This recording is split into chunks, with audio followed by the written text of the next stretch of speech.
Principal Toiku, faculty and staff of Harmony School of Innovation, Dallas, proud parents, and above all, graduates. Hello, members of the class of 2023. It is an honor to be here and to congratulate you on this important marker of your lives. I'd like to sincerely thank the administration of the school, Mr. Toiku, and Mr. Toiku for inviting me here today. It's likely that all of you will remember in some way today and your high school graduation, even if you do not remember the speech. In fact, I do not remember the speech in my own high school graduation. I don't even know if there's a recording of it. So with that, I hope to make this at least a short speech. I'd like to share a bit of my background as a student when I went to Harmony Science Academy in Austin. Indeed, Mr. Toiku, as I knew him then, and now Principal Toiku, has known me for years. I think since late middle school when he came to the Austin Harmony campus for the first time. He knew me through high school where I graduated in 2010.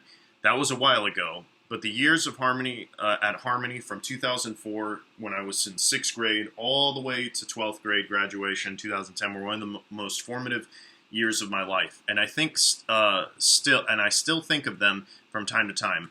I think it's fair to say that undeniably everyone who gets the care and education of from Harmony likewise has such an influence. Regarding the passage of time, it's interesting to consider how we mark it. When I graduated in 2010, I believe most of you were likely in kindergarten.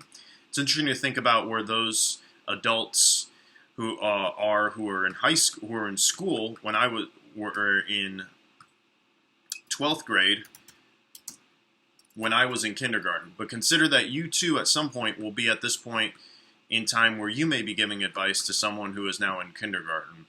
With respect to the passage of time, all I'd like to do in this speech is urge you to embrace the new chapter of life. This former chapter This former chapter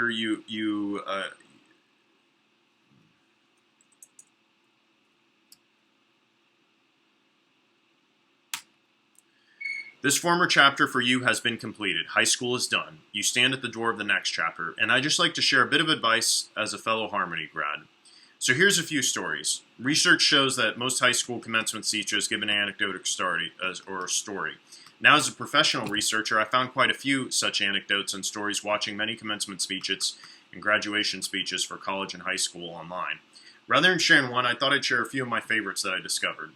The first is from the University of Texas commencement in 2014 speech from a former Navy SEAL and Admiral in the U.S. Navy. He urged the graduates to consider lessons from former Navy SEALs, such as making your bed in the morning to achieve something tangible right at the beginning of the day, keeping hope, never giving up, and realizing that if you influence the life of 10 people and they influence the life of 10 people, then you will directly influence the lives of 100 people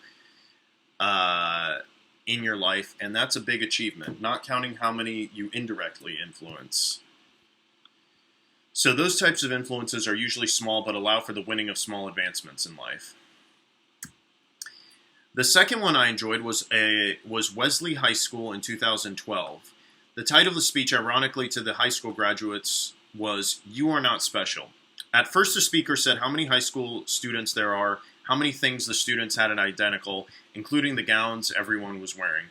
He used other logical syllogisms, such as if everyone has the same award, then the award becomes meaningless. But that's only one perspective. The idea is that there is commonality that high school graduates all share. But he used that to show that we have a common identity that we can launch from to make the world better, even in incremental ways. A high school diploma is something that can't be taken from you. Remember how much you have in common as you go forward. Remember how much you have in common with all other high school graduates here and throughout the United States and the world. So don't listen to the idea that commonality is bad necessarily. In fact, it means you have a common ground with many others. The third speech I really liked was from Conan O'Brien's, at one time arguably the most famous comedian in the world, for a speech given to Dartmouth University's commencement address in 2011. He said to embrace the comedy of life and the sting of failure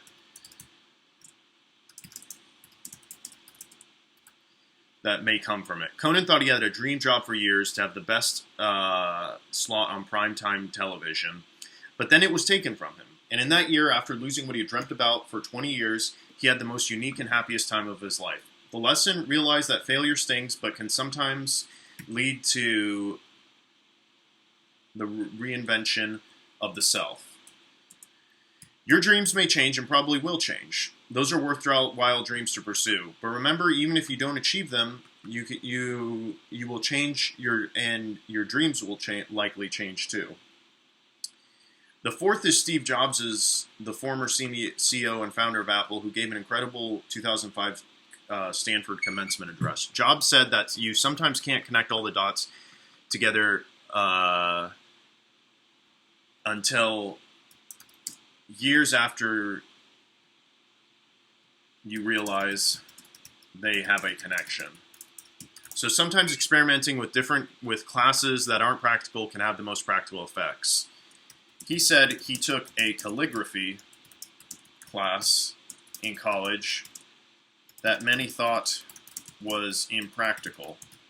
But later on, the lessons from that class ended up being the basis of the typography that Apple computers use. Embracing failure and keeping on going even when girls come in life is absolutely important. If you don't like what you're doing too many days in a row, you need to make a change. Today you are the new, the hopeful, and the hopeful.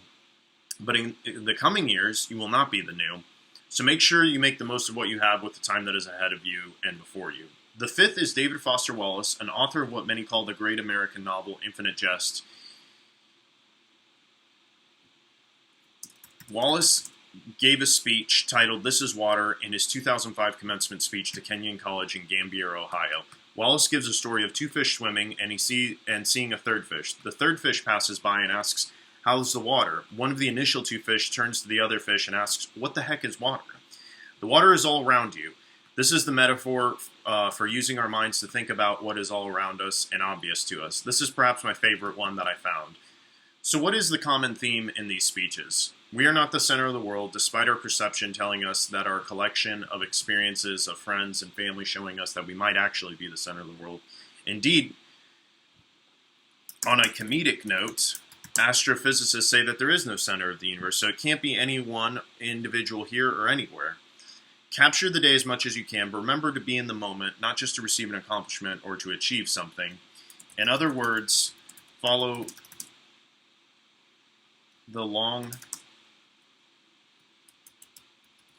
the frequently quoted but true cliche that the journey matters and all the events that lead along that journey. Those are my favorite, but here are some lessons that I've learned in life that are so general that I think can apply to any situation. First, I'd like to talk about the value of education. Education, from what you learn from experience, reading, and learning of any sort, is the way that can help you in life. It can be immensely powerful, from helping you program a computer program,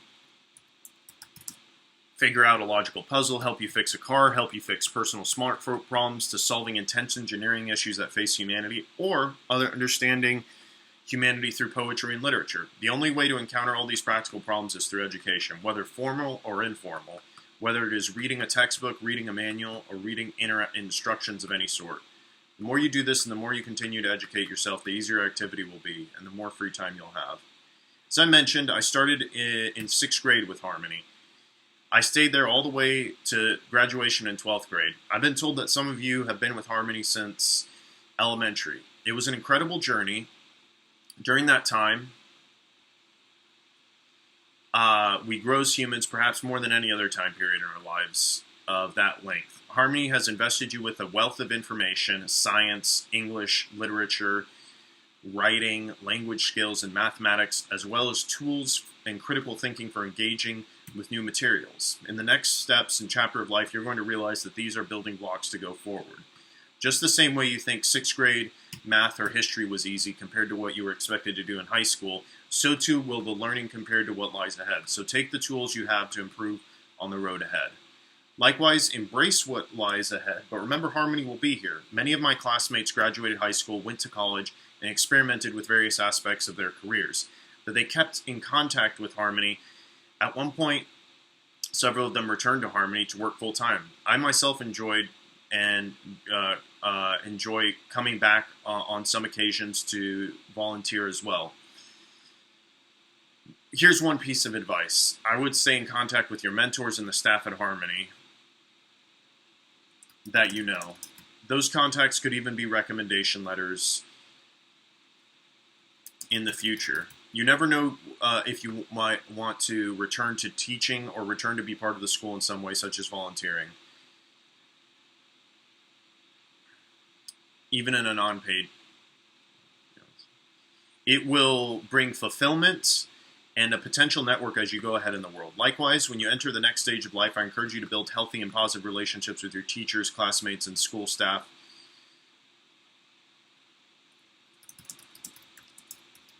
That you'll meet in the new chapter, as these relationships can have significant impact on your academic and personal growth. For me, Harmony fostered character development and leadership skills through various extracurricular activities, clubs, and volunteer opportunities.